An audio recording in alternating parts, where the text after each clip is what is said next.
আমাদের প্রত্যেকের জীবনেই কিছু না কিছু নিন্দা শুনতে হয়।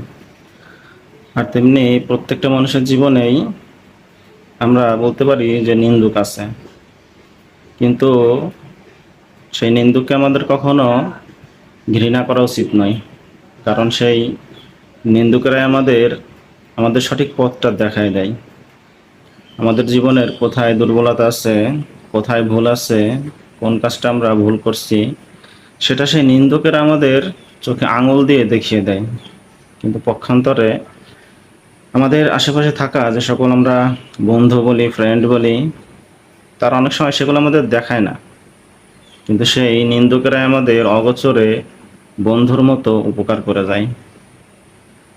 তাই যাদের জীবনে এমন নিন্দুকের মতো বন্ধু আছে, তাদের উচিত তাদের সাথে সমন্বয় করে চলা।